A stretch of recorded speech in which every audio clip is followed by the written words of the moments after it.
Tema 10. La subjetividad internacional. Segunda parte. La personalidad internacional de otros sujetos. Apartado 1. Ideas generales.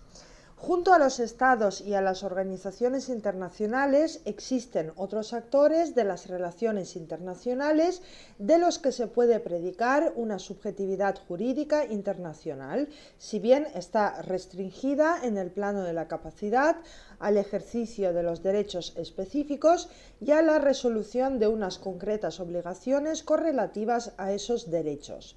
Se trata de los pueblos de ciertas entidades vinculadas a la actividad religiosa o a una situación de beligerancia. Apartado 2. Los pueblos. Letra A. Los pueblos en el derecho internacional actual. Tras la Segunda Guerra Mundial, la Carta de las Naciones Unidas vino a incorporar entre los propósitos de la nueva organización el de fomentar relaciones de amistad basadas en el respeto al principio de la libre determinación de los pueblos.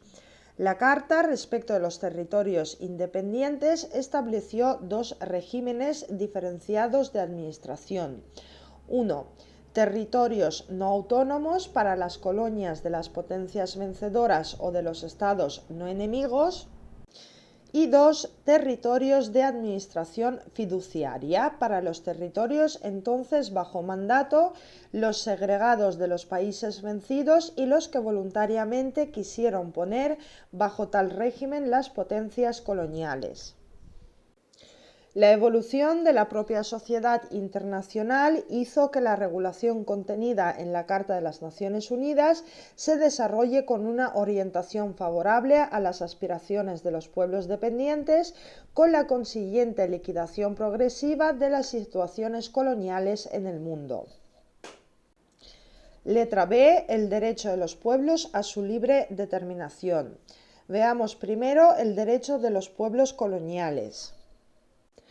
En relación con las situaciones coloniales, se ha señalado que el principio de autodeterminación supone para un pueblo colonial su derecho a ser consultado, expresar libremente su opinión sobre cómo desea conformar su condición política y económica y, si ese fuera su deseo, el derecho a convertirse en un Estado soberano e independiente. Según la resolución 1514 de la Asamblea General de Naciones Unidas, los pueblos y países coloniales tienen el derecho de decidir en plena libertad su destino político y de perseguir en igualdad de condiciones su desarrollo en los distintos órdenes, sin que su falta de preparación pueda servir de excusa para retrasar el ejercicio de tal derecho. En la medida en que estos pueblos sean titulares de este derecho y poseen capacidad para ponerlo en práctica, son sujetos del derecho internacional. En la resolución 1541, la Asamblea General vino a precisar el concepto de pueblo colonial, considerándolo como aquel que no ha alcanzado aún la plenitud del gobierno propio, pero se encuentra en progreso hacia ese objetivo y habita en un territorio que está separado geográficamente del país que lo administra y es distinto de éste en sus aspectos técnicos o culturales. En la práctica, la identificación de una situación como colonial vino dada por su inclusión en la lista confeccionada por el Comité de Descolonización. La resolución 2625 concibe este derecho en su doble faceta de derecho de los pueblos y del deber de los estados. En este segundo aspecto se subraya el deber de todos los estados de respetar el derecho en cuestión, del que se desprende el deber de prestar asistencia a Naciones Unidas y el deber de abstenerse de recurrir a cualquier medida de fuerza que prive a los pueblos de su derecho a la libre determinación. La Declaración de Principios, contenida en la Resolución 2625, precisa que el territorio de una colonia u otro territorio no autónomo tiene, en virtud de la Carta de las Naciones Unidas, una condición jurídica distinta y separada de la del territorio del Estado que lo administra, conservando dicha condición hasta que el pueblo colonial haya ejercido su derecho de libre determinación. El derecho de autodeterminación es un verdadero derecho subjetivo del que son titulares los pueblos y que en su caso puede ser ejercido a través de la resistencia armada que frente a la opresión oponen los movimientos de liberación nacional. Se trata de un derecho estrictamente vinculado al mundo de los derechos humanos. Por otro lado, el derecho en cuestión posee una naturaleza jurídico-consuetudinaria reconocida en el plano jurisprudencial por el Tribunal Internacional de Justicia. Es un derecho oponible erga omnes que tiene apoyo en un principio jurídico, el de autodeterminación de los pueblos, que ha pasado a pertenecer al sector del jus cogens internacional, lo que ha llevado a la Comisión de Derecho Internacional a incluir la obligación de respetar el derecho a la libre determinación dentro de las obligaciones contraídas en virtud de normas imperativas de derecho internacional general. Y respecto del derecho en su aplicación a situaciones no coloniales, según se desprende de diversas resoluciones de Naciones Unidas, todos los pueblos tienen el derecho de libre determinación.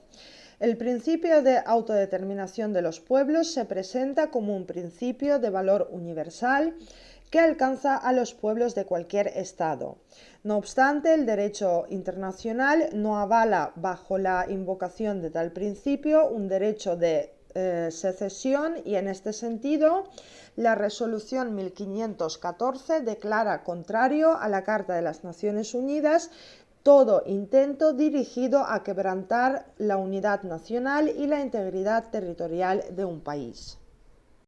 La resolución 2625 establece que ninguna de las disposiciones incluidas bajo el principio de la igualdad de derechos y la libre determinación de los pueblos se entenderá en el sentido de que autorice o propicie acción alguna encaminada a quebrantar o menoscabar, total o parcialmente, la integridad territorial de estados soberanos independientes. No obstante, esta misma resolución también reconoce entre las formas de ejercicio del derecho a la autodeterminación la adquisición de cualquier otra condición política libremente decidida por un pueblo, por lo que una de las posibles vías para hacer efectivo este derecho y reforzar el carácter representativo del gobierno del Estado podría ser el acceso de las colectividades al seno de éste en un grado aceptable de autonomía política. En situaciones de este tipo nos encontramos ante un derecho de autodeterminación de proyección interna porque un pueblo persigue su desarrollo político, esto es el autogobierno, en el seno de un Estado existente y con respecto de la integridad territorial del mismo. Respecto de otros derechos de los pueblos, el principio de libre determinación opera en distintos planos: político, social, económico, cultural o bien humanitario, generando para los pueblos derechos de diverso signo. Los pueblos coloniales tienen derecho a solicitar y recibir apoyo en su acción de resistencia de terceros estados y de organizaciones internacionales y a beneficiarse en su caso de la aplicación de las reglas del jus in bello en los conflictos en que estén involucrados. Por otro lado, se reconoce que la voluntad del pueblo es la base de la autoridad del poder público, lo que se traduce en el derecho a participar en elecciones libres y periódicas, y en ese mismo terreno el derecho internacional reconoce a los pueblos el derecho a su propia supervivencia. En el orden socioeconómico se reconoce el derecho de los pueblos a la soberanía permanente sobre sus riquezas y recursos naturales. Este derecho, que está vinculado al derecho al desarrollo en su doble proyección, colectiva e individual, es una consecuencia lógica del derecho de libre disposición y se aplica a todos los pueblos. Apartado 3. Los movimientos de liberación nacional. Los movimientos de liberación nacional pueden responder a distintas finalidades, lo cual dificulta un tratamiento unitario del fenómeno. Aquí nos estamos refiriendo a aquellos movimientos de liberación empeñados en conflictos armados en que los pueblos luchan contra la dominación colonial y la ocupación extranjera, según la definición del Protocolo primero adicional a los Convenios de Ginebra de 1949. Este protocolo atribuye a los miembros de los movimientos de liberación nacional empeñados en la lucha armada el estatuto de combatiente y, en caso de caer en poder de la parte adversa, el de prisionero de guerra. A estos movimientos, en su calidad de órganos de los pueblos en lucha, les son de aplicación las reglas convencionales del jus in bello en la medida en que la autoridad que representa un pueblo empeñado contra una alta parte contratante en un conflicto armado se comprometa a aplicar los convenios de 1949 y el propio protocolo en relación con ese conflicto por medio de una declaración unilateral. Diversos movimientos de liberación nacional han concluido acuerdos con la potencia colonial u ocupantes, poniendo fin al conflicto y regulando el nuevo estatus del pueblo al que representan. Desde el punto de vista del jus representationi, varios movimientos de liberación nacional cuentan con representaciones de distinta naturaleza y rango en el extranjero. Es destacable la participación de los movimientos de liberación nacional en las tareas de algunas organizaciones internacionales. Se puede decir que la personalidad jurídica internacional de estos movimientos ha obtenido carta de naturaleza a través del reconocimiento dispensado a los mismos en el marco de organizaciones regionales. Apartado 4. El individuo y su controvertida subjetividad internacional. Para ser considerado sujeto del orden jurídico internacional se requiere una actitud para hacer valer el derecho ante instancias internacionales o para ser responsable en el plano internacional en caso de violación de la obligación. Desde esta perspectiva, un individuo no puede ser reconocido como un sujeto del derecho internacional general. No obstante, algunas organizaciones internacionales le reconocen ciertos derechos y obligaciones de carácter internacional y, excepcionalmente, una cierta capacidad para hacer valer esos derechos ante órganos internacionales o para incurrir en responsabilidad internacional por la violación de esas obligaciones. Mediante acuerdos internacionales, los Estados han ido estableciendo diversas normas dirigidas a la protección de intereses individuales o de grupo. Entre dichas normas podemos identificar aquellas que protegen al individuo en su vida, en su libertad y en su salud y moralidad. Este desarrollo normativo se ve hoy coronado por un conjunto de normas cuyo objeto es la protección internacional de los derechos humanos. Ante un acto ilícito internacional de un Estado en perjuicio de un individuo que no ostenta su nacionalidad, la regla general es que el individuo perjudicado no puede entablar una acción o presentar una petición ante órganos internacionales contra ese Estado, quedándole la alternativa de recurrir contra el acto en el plano del derecho interno del Estado infractor y, en caso de no obtener satisfacción, acudir al Estado del que es nacional a fin de que sea éste quien reclame contra aquel Estado en el plano internacional. No obstante, existen algunas reglas convencionales que conceden a ciertos individuos el acceso a tribunales internacionales de arbitraje o a órganos específicos de garantía y control de los derechos humanos. En la práctica internacional se registran casos de concesión a los particulares de la posibilidad de acceder, en defensa de sus derechos o intereses, a órganos internacionales, algunos de carácter judicial y otros sin tal carácter. En lo que se refiere a los órganos de carácter judicial, cabe hacer referencia a la posibilidad que tienen las personas físicas y jurídicas de dirigirse al Tribunal de Justicia de las Comunidades Europeas. Los particulares, en cambio, tienen vedado el acceso directo al Tribunal de Justicia Internacional por cualquiera de las dos vías, contenciosa y consultiva.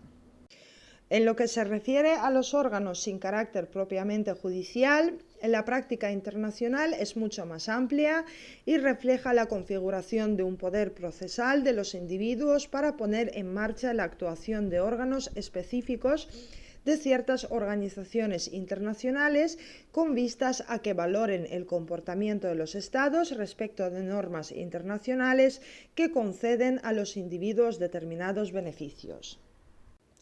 No existe obstáculo para considerar al individuo como sujeto de una conducta que constituya en sí misma un acto internacionalmente ilícito, es decir, una violación de una obligación derivada de una norma de derecho internacional.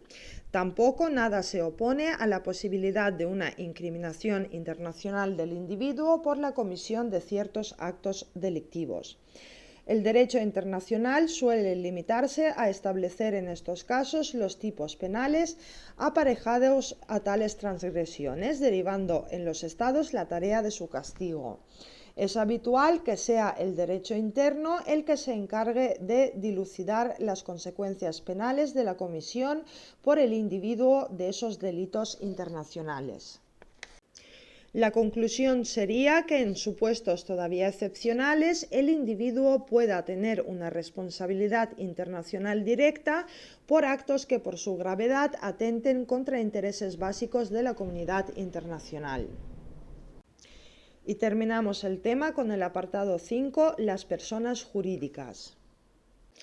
Las organizaciones internacionales no gubernamentales, esto es ONG, cuya base jurídica resulta ser un acto de derecho interno con independencia de que su actividad se despliegue en el plano internacional, se definen como organizaciones integradas por asociaciones, fundaciones e instituciones privadas, fruto de la iniciativa privada o mixta, constituidas de manera duradera, espontánea y libre por personas privadas o públicas, físicas o jurídicas de diferentes nacionalidades, que, expresando una solidaridad transnacional, persiguen sin espíritu de lucro un objetivo de interés internacional y que han sido creadas de conformidad con el derecho internacional de un Estado. Algunas de estas organizaciones alcanzan un estatuto consultivo ante las Naciones Unidas. Sin embargo, la regla general es que estas organizaciones carecen de la condición de sujetos del derecho internacional, lo que de ninguna manera significa minimizar el papel sociológico que pueden desempeñar. Respecto de las personas jurídicas de fin económico, en lo que se refiere a las empresas privadas de alcance internacional constituidas por actos internos, suele negárseles la personalidad internacional. En cuanto a aquellas entidades llamadas establecimientos públicos internacionales, desarrolladas sobre base multinacional con el fin de prestar servicios públicos bajo régimen internacional y constituidas mediante tratado, se ha admitido para algunas de ellas la subjetividad internacional.